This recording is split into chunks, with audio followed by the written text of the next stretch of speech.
Hello and welcome to Elena Meets the Author. This podcast explores how authors create a world that we can escape into.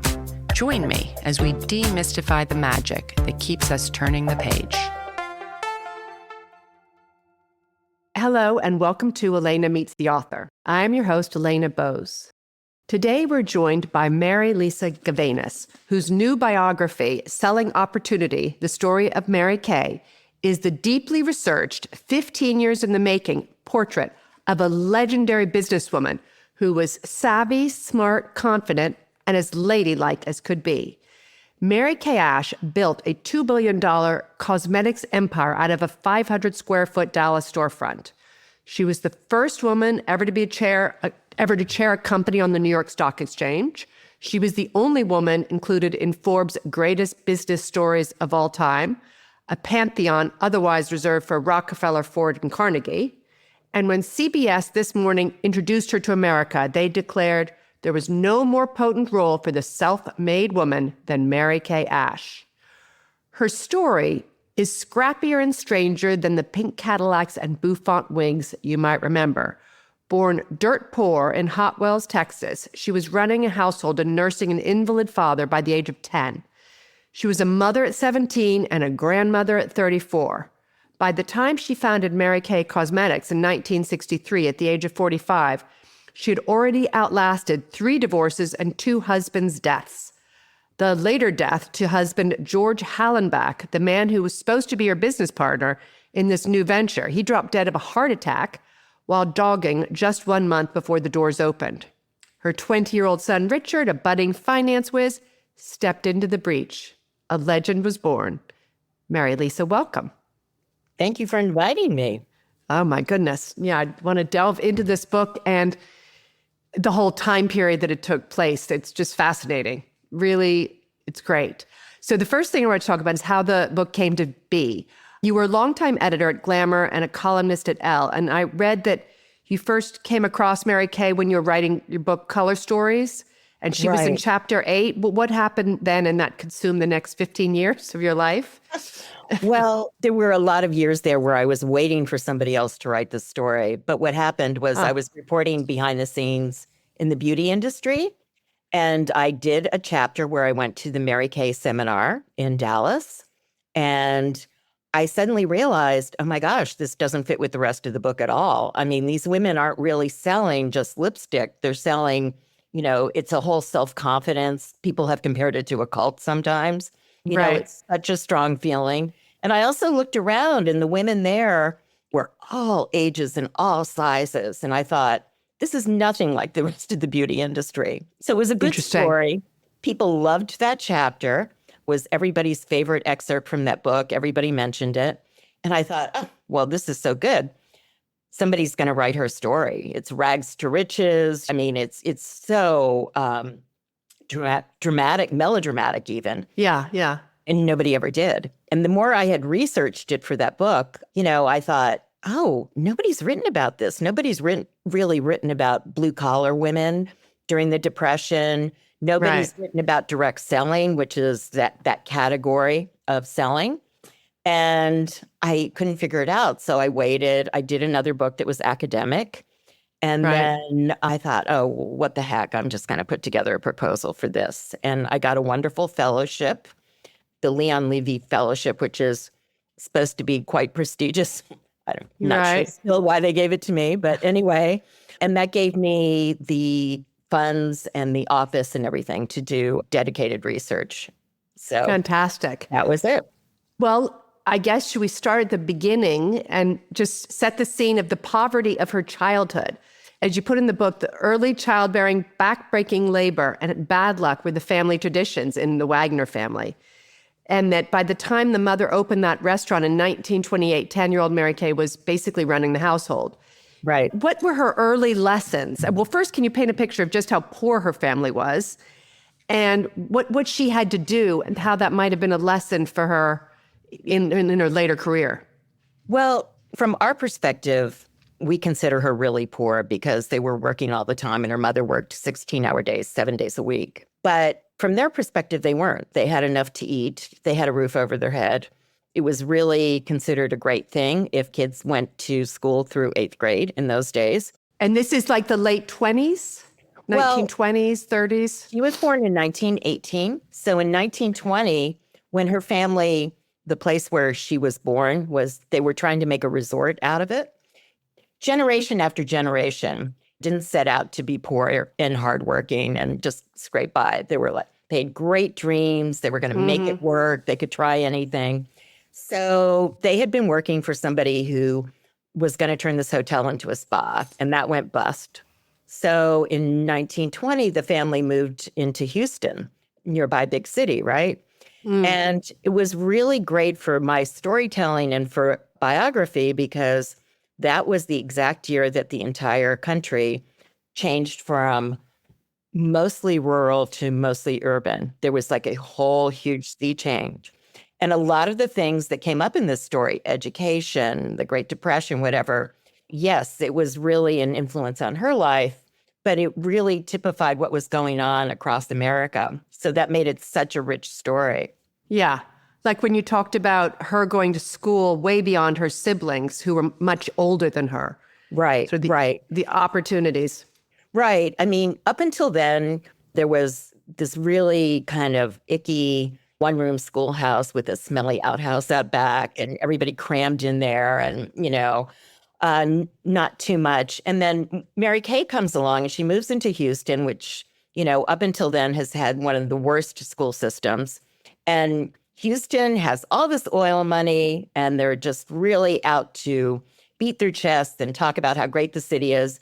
And suddenly it becomes one of the best school systems in the entire country. They spend money like crazy. And I went back and I toured her old schools because the buildings are both still standing and the high school is still in operation. And I realized she had a better education than I did. I mean, they had phenomenal schooling. And her high school is like a college campus to this day. It's really amazing. Whereas her siblings, I can't remember what the story was with her sister. Yeah, it was typical then. Girls went to work, boys went to work when they were about 12 or 13, and they kind of kept working and living at home until they got married. And then that was that. And most of them continued to work after marriage. But education up until that point had been the 3 R's. It's like what you need to get by. It's going to reinforce your role in life. And so suddenly Mary Kay's going to these fancy schools where it's like, you can be anything you want to be. And even when the Depression started at her high school, I interviewed one of her contemporaries who said, it was just pounded into you. If you were confident enough and you tried hard enough, you could get through anything. I mean, really, really reinforced all day long, every single day as a teenager. So I think that had a great effect on her. Yeah. And also her mother. You have her mother always calling Mary Kay, saying, you can do it, with all the housework that Mary Kay had to do, and taking, like, the mother was, in a way, empowering Mary Kay because she needed her at a young age. Yeah, exactly. To support the household. Yeah. And, now, I mean, that would be sort of child cruelty. Yeah. But in those days, it was cruelty not to do it. Exactly. If you're enjoying this, please do hit subscribe wherever you're listening. It's usually just a button on the screen, and it means new episodes come straight to your inbox. It also really helps the show grow, which means more conversations like this one. Right. Back to the show. So she was a mother at 17, a grandmother at 34. How do you think becoming a young mother in the Depression-era Texas, then a grandmother, before most women nowadays have even had their first child, shaped her hunger and relationship with the women she would later employ? I think they knew there was an authenticity about her. She was a very unpretentious person. They knew that she had lived through pretty much whatever they had, and that it was really, she knew what she was talking about. And in a way, she based her business on what she wished somebody had done for her or had been able to. And she knew the emotional trigger points, like which buttons to push, and encourage them, not in a mean, manipulative way, although worked to her benefit, obviously. But yeah, she knew, and they knew that she knew. So yeah, there was trust. So the world for working women in the early 1960s. For listeners who weren't there, and even I was born in 1962, so I'm like, God, I didn't realize it was this restrictive. But can you describe what the legal and cultural landscape looked like for an ambitious woman in the 60s? Credit cards, the ads. It was grim. I mean, even after the 50s and the early 60s, what we think of as the early dawn of liberation, second wave feminism. Yeah. In Texas, a woman could not take a job. She could not write a check. She could not do anything without her husband's permission. She couldn't even take a job to support him and buy his groceries unless she had his permission. And that didn't change until 1968. So if you go in the old Help Wanted ads, and I remember this when I was growing up because I grew up in a small town, female Help Wanted and male Help Wanted. And, you know, the female Help Wanted would say, wanted, young, cute secretary. I mean, things that you could never get away with now. It was very, very gendered, and women made probably, I think that the statistical average was 50 cents on the dollar compared to men, but that was in places like New York and, you know, Chicago, and that was a white average. When you go to rural areas or you go to Texas, it was whatever they cared to give you is what you got paid. Did you grow up in Texas? No. Okay. I grew up in Pennsylvania. Mary Kay spent several years at Stanley Home Products and World Gift, repeatedly training men who were then promoted over her. Can you talk to us about the breaking point when she stopped trying to climb someone else's ladder? Well, there were a couple of things. At Stanley Home Products, they just didn't promote women. So first, women were so happy to be able to sell, right? Because in the 30s, during the Depression, they weren't even allowed to do that. There were a couple of companies that just let you do little things like pin money is what they called it, right? So you weren't supposed to have a real career or do anything like that, right? So to be able to buy a pin? Yeah, exactly. Pin money was the old expression. So, you know, they sold, you know, maybe cosmetics, the things that turned into Avon, but it wasn't something where you could work your way up the ladder ever. Right. So then she went to World Gift and she was the national training person there.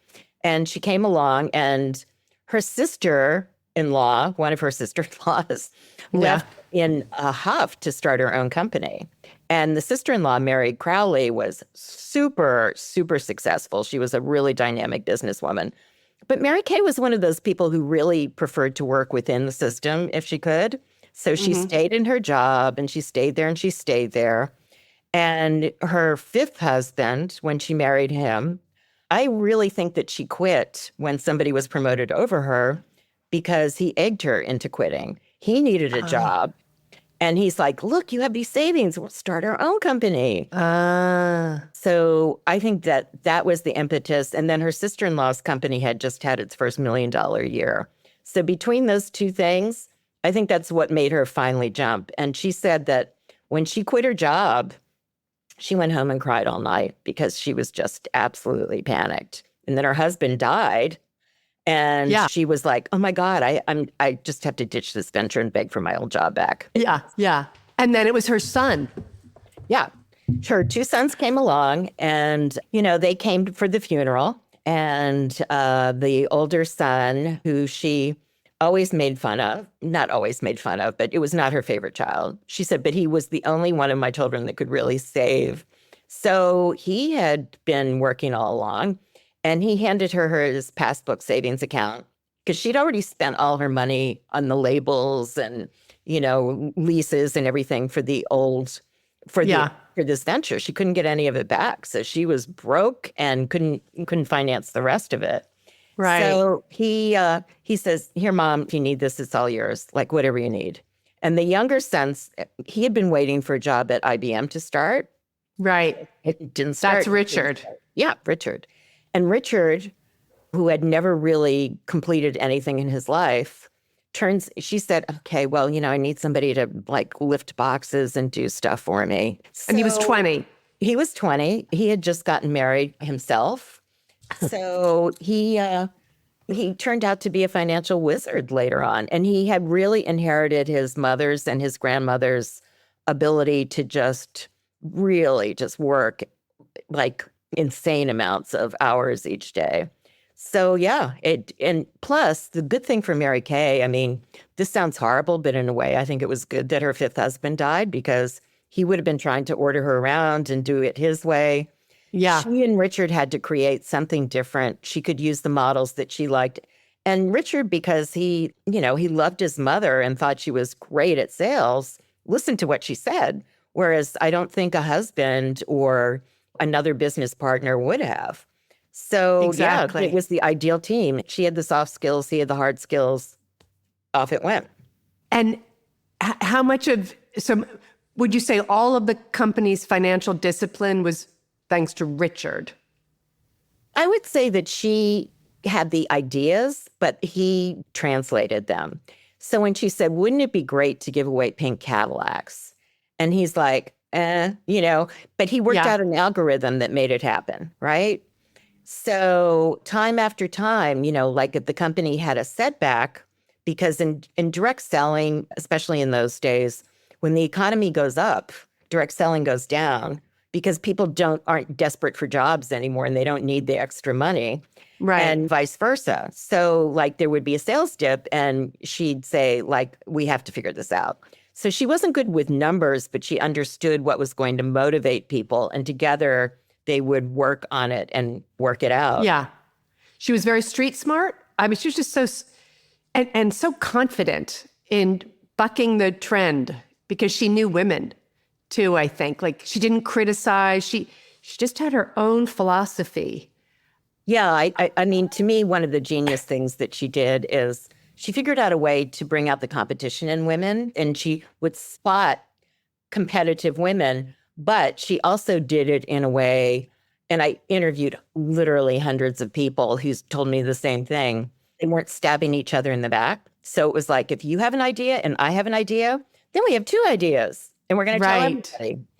So she was really good at, instead of somebody trying to grab somebody else off the ladder, her structure, which she borrowed from her sister-in-law, was, okay, you're recruiting. If you recruit a real go-getter and encourage them, they're going to make more money for you, and they're going to translate it to somebody else, and then that'll make more money for you. So you were highly encouraged to help everybody else get ahead. Yeah, you weren't afraid of stars because if they were a star, you participated. Exactly. In their sales, that was very clever. There were just so many. Also, the thing that she had where, because when you moved in the past, you lost all your clients. Right. And she's like, no. If you move, you keep your clients, right? Right. Because they had to move with husbands. Yeah, because in those days, men got transferred all the time. I mean, I remember my dad getting transferred. And for women, if they had a nice business going, selling Stanley products or whatever, they completely lost their territory. Right. So, and they had to start at the bottom and start all over again. And that was really a system that had been set up for men, not for women. And so her whole company was set up for women and what the realities were of, husbands who get transferred, people travel, things happen. I loved it. It was on and on, all these things that she thought of. One of the more non-business startling revelations was how many times she got married. I felt like she was so shrewd in business, but in terms of choosing men, she would kind of choose a lot of men who seemed like slightly losery. They were like her dad, Oh, of course. They were like her father. Because her parents actually got divorced. Her mom kicked out her dad when she was about 7. Which is unheard of at that era. Well, I mean, she was the breadwinner anyway, right? And, yeah. And they got back together at 10. But, so from 7 to 10, I mean, when you talk about Mary Kay raising herself, I mean, that was it. She was totally on her own with nothing. So it wasn't just that she was caring for an invalid father. An invalid, who knows what that means, right? But so I talked to her childhood best friend, said, oh, yeah, well, the way our family always saw it was, see the father and see the husband. So she would meet these guys. But, also my own personal theory is she wanted to work. And in those days, I think you needed an excuse. I mean, you just couldn't be working that hard unless there was a reason. So I think there was part of her that was really sort of going for that. I've done this before. I can make this work. So Right. Okay. So the sisterhood she built, she blended traditional femininity with an almost radical doctrine of self-reliance. You can do it. It wasn't just a slogan. It was the rallying cry of a workforce of women told often for the first time that their economic destiny was in their own hands. How did she manage that alchemy, keeping her sellers feeling soft and ladylike while pushing them to be tougher and more entrepreneurial than the men in their lives? I think that's really takes genius, and I'm not sure so many other people could do it. One of the things that she's criticized for is like, oh, isn't it tacky? She had the big wigs and she had all the jewelry and she had this, and it was just so traditional, and she's working within the system. But for me, I think there's one part in the book where I say, oh, she advocated really paying attention to your husband and your family comes first and everything. And, it was so traditional and such a conservative message that nobody would really notice the sharp left turn into her saying women should be paid equally, a woman's brain is as good as a man, et cetera, et cetera. Right. So she was able to have it both ways. And I think she was a very self-aware person.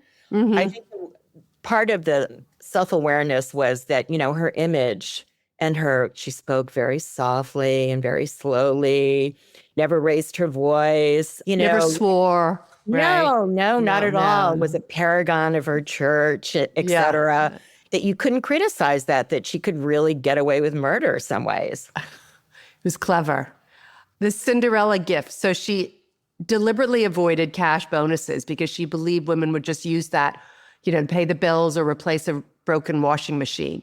Right. Instead, she lavished top sellers with what you call Cinderella gifts: pink Cadillacs, mink coats, diamond rings, dream vacations.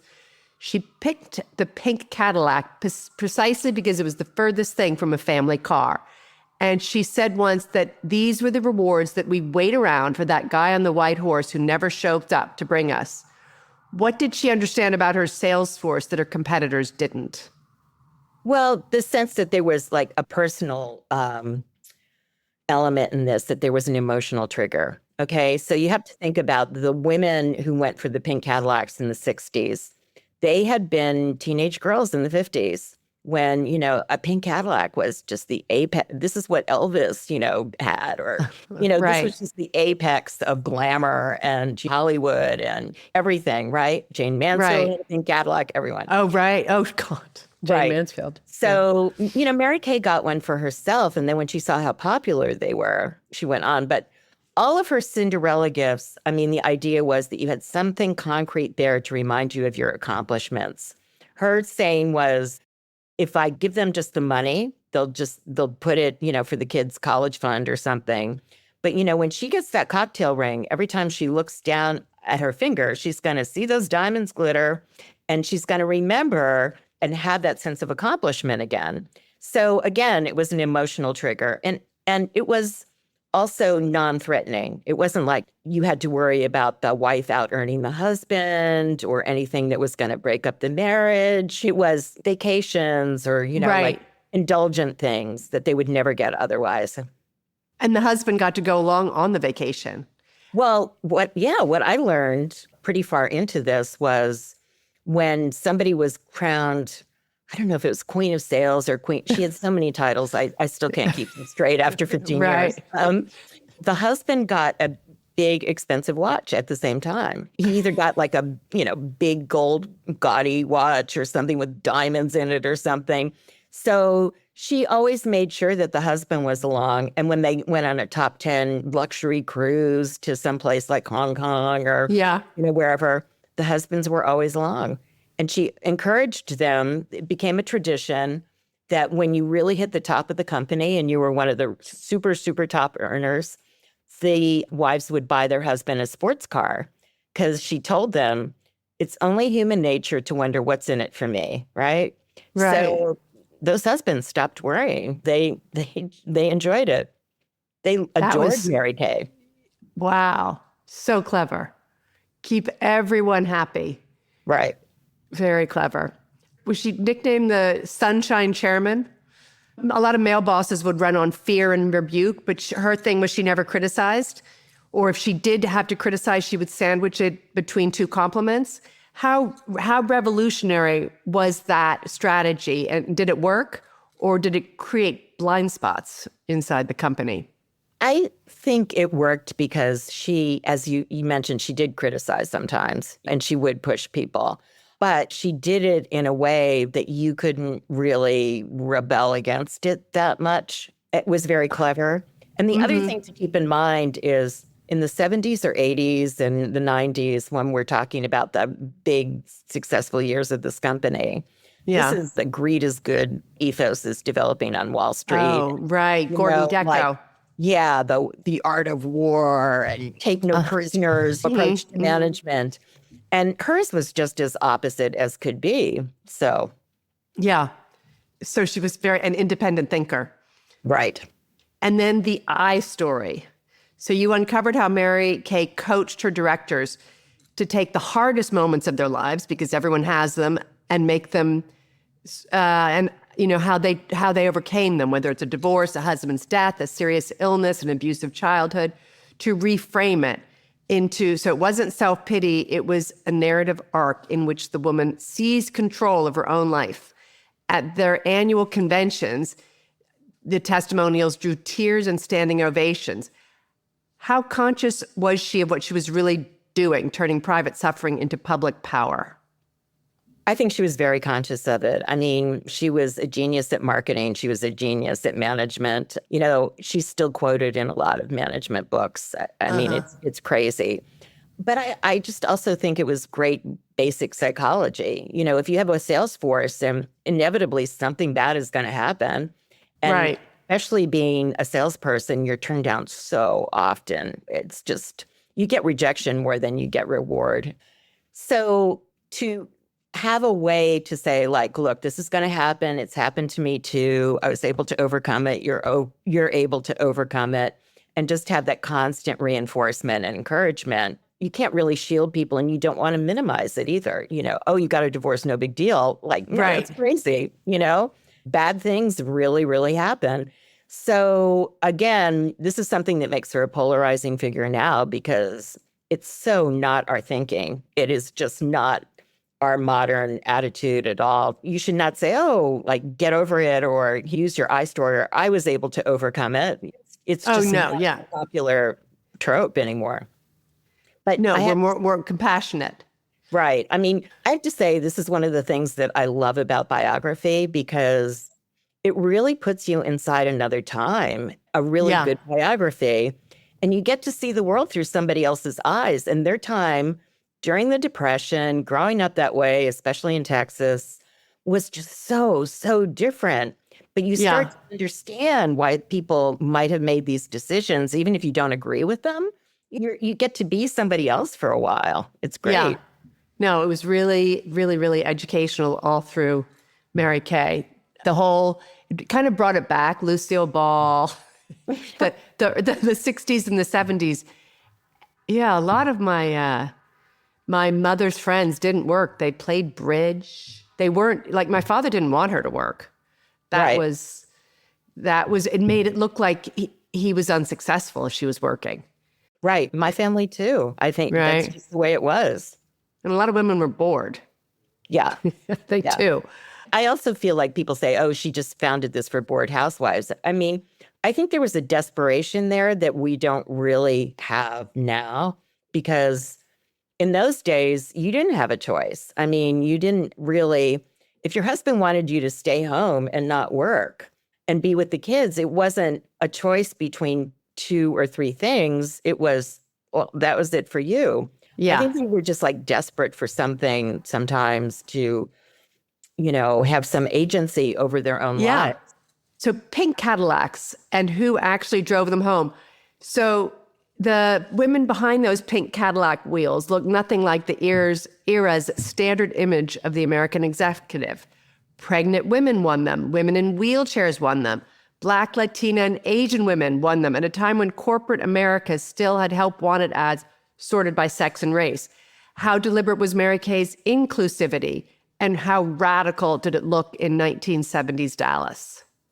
I think it looked radical. People were used to her by then in Dallas, but I think it was radical that, okay, people have been saying we'll have equal opportunity, especially for women. They've been educated in this fancy new education. You can make your own world. You can do anything you want. And then, of course, the female half would grow up and find out that wasn't true at all, right?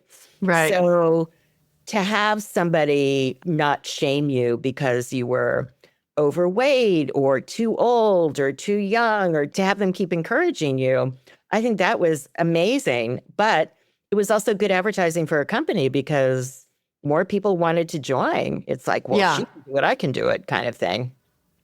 And it's kind of like what you said when you first went to a Mary Kay convention. Oh, yeah. That people didn't look like what you might see at a typical cosmetics fair. No, I mean, I'd been covering the rest of the beauty industry, and you could tell what the haircut was and, how much you weighed and what age you were and everything. And I got there and there were people with guide dogs and people in motorized scooters and women who really looked like they were about to go into labor at any second. I mean, it was just really anything that was female was there, and they all had their uniforms on, and they were all tremendously happy to be there. And I have to say, as somebody who I've been to that seminar twice, as somebody who really wasn't that involved with the company except as a reporter, it was tremendously entertaining. I mean, the production levels were like Las Vegas. It was crazy. So this is in the seminars, the 3-day seminars? Mm-hmm. Yeah. Which were really lavish and sort of a whole entertainment thing. So they loved going to them. I mean, who wouldn't love to go to someplace where it's like, okay, for 3 days, you're away from the husband and kids. You have no responsibilities. You're supposed to dress a certain way and show up on time. And the rest of it is taken care of for you. All you're going to hear is that you're beautiful, that you can change your life, you can be whatever you want to be. I mean, who wouldn't want to hear that message? Exactly. I agree. So in 1995, she published You Can Have It All, Lifetime Wisdom from America's Foremost Woman Entrepreneur. She told working mothers to demand flexible hours, to escape the tyranny of housework by hiring help, to stop wasting their evenings on television, and famously to set the breakfast table the night before, the moment the dinner dishes were done. What does that book tell us about how she thought a woman could actually get ahead in America? I mean, I think she really believed that through enough planning, and if you checked all the boxes, the world was yours. To me, what I hope people take from the subtext of the book is how hard she worked and sort of what it did to her in the end, because she, to me, she just really worked herself to death. And, Madam C.J. Walker, the early Black pioneer of direct selling, same thing. It just worked so hard. To me, she worked herself to death, But Mary Kay was an amazing planner. She liked to do all her Christmas shopping in January, right after Christmas, because everything was on sale and she wanted to plan ahead for the year. And if it went into February, that was just like not good, right? And she shopped for everyone. So everything in her closet was color-coded. She was a complete neat freak who hated having a messy desk. Everything was there for a purpose. So she really lived her life. She really believed all those self-help manuals and the Dale Carnegie columns and the advice that she'd grown up with, She thought that this was her way to success, and that was her sort of self-education. And she planned her funeral down to every last detail. Yeah, she was a planner. So I think she thought you had to follow the men's rules to a point. You had to be you had to be home for dinner. Right. Maybe even bath time, but then you went back to work. Right. And you always had to look good. I remember there was that rule. They had to have stockings and gloves and no chewing gum or smoking. There was the whole presentation. Right. So she built a $2 billion empire on a deceptively simple premise that ordinary women, given the right encouragement and tools, were capable of extraordinary skills, extraordinary results. In the 1960s, when women couldn't get a credit card without a husband's signature, in the 1970s, when having it all was still a radical idea, How important was she in genuinely shifting what American women believed they could do? That is still very much up for debate. I mean, one of the things that people criticize direct selling for is you go into it and the majority of people do not make these great amounts. They do not get pink Cadillacs. But in the opening of the book, I have, the 1992 seminar, which is just packed to capacity with people that paid their own way there.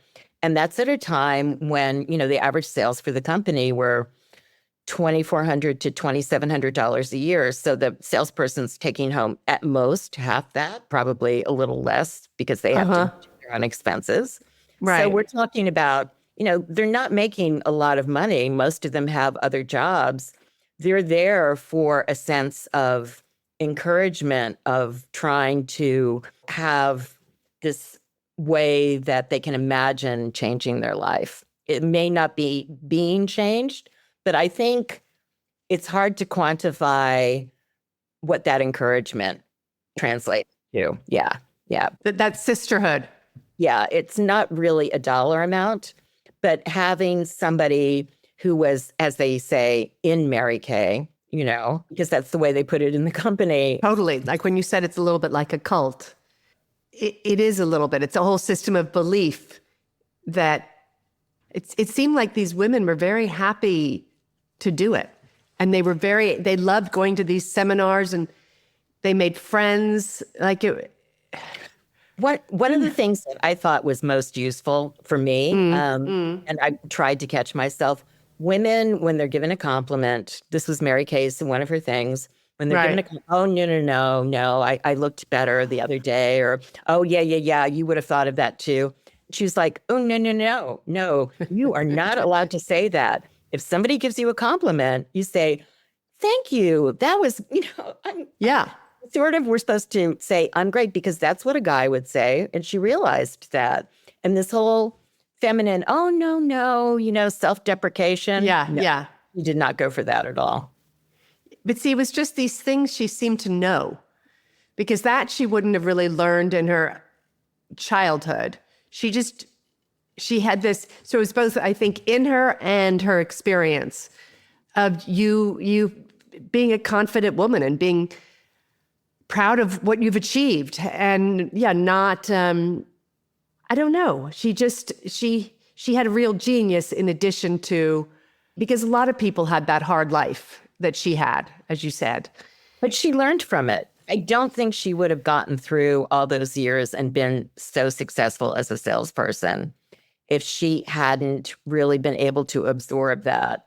And so she had that going for her experience. I mean, this is a woman who was probably selling 12-hour days for decades, right? Yeah. And then at the same time, I mean, she studied these self-help manuals that were telling you these things, like a preacher is studying the Bible. I mean, she just had everything memorized backwards and forwards, and she never stopped. She was still reading those things up until she died, essentially. So, and also the self-help books wouldn't necessarily be for women. They would be for men too. So so they would say things like, take a compliment, don't be self-deprecating, whatever it is. So those same rules apply to women. Yeah. So 25 years after her death. Yeah. What about Mary Kay Ash do you think we still get wrong? The character versus the woman you came to know writing this book. When I started this book, I thought, oh, she's probably this marketing genius who was really, I expected to find a manipulative side that just really wasn't there. And when I started, there wasn't really anything written about direct selling in that whole culture. So I came to appreciate that. What people get wrong now is in the last year or two, it's been, MLMs and, she started this and she's a horrible person. And well, first of all, she didn't start the structure that they're talking about. They don't know anything about the history of direct selling. The few things that have been published about it are really wrong. I mean, they get the names wrong, the dates wrong, et cetera. And they might be praised as deeply researched, but, they're not. So for them to think, oh, well, she was this evil character. And there are some sites who are like, oh, well, she had 6 husbands or they usually say 7 or 8 or 10 even. Why bother with the research? Why bother to fact check? And then they'll say, oh, so she wasn't a single mother on her own. And I was like, well, yeah, she was. She was supporting 5 out of those 6 husbands, you know? Exactly. So. And also, a lot of the ideas she had came from the company she worked at before. So they already existed. Yeah, they existed. I mean, her sister-in-law, Mary Crowley, really dreamed up the recruiting model. Recruiting bonuses had been around for a while. A lot of the things that Mary Kay did, she thought of, wouldn't it be better for women if it was done this way? Wouldn't it be better for me if it was done this way? I wish this was a good idea. I wish they had done it this way. So she was really one of those people who, she was more like an editor or a stylist than she was just creating something out of nothing. She comes from a really, really long tradition. And that's what took me so much time to research what that tradition was so I could really ground her in her culture. So even if you don't really care about direct selling, you find out so much about what American culture was like then. And it's the kind that's really not documented. My big inspiration was Studs Terkel, who did oral histories of people during the Depression and regular blue-collar people. Yeah. Because to me, to go and have a contextual biography, which sounds very academic and is not, you get to tell these stories of people who they weren't president of the United States. They didn't have an archive. So that means a lot of women, a lot of blue-collar people, if you're not an artistic genius or a great actress or something, this gives you a way into their life to research what their circumstances were. Where did they live? What did they have to deal with every day? How much money did they have? That kind of thing. It really puts you inside another place and time. Yeah, I remember reading about in your book, the door-to-door peddlers. Right. And then that was a big breakthrough that women couldn't do that because they might get raped. Who knew you can't have a woman knocking on a door? So her whole idea of having her friends host a small party or a small group was very clever because then everybody's buying into it. It's not the foot in the door. Yeah. I mean, a lot of companies had done that before. They had sold aluminum pots and pans by, let's cook a meal. But the thing was that they had men do it, and then the men came into somebody's home, right? And so there were a lot of companies doing it. So at the end of the 30s, Stanley Home Products they were losing all the men to the WPA, was hiring them, and the country was revving up for war. And so they thought, this party sale, this is like going pretty well.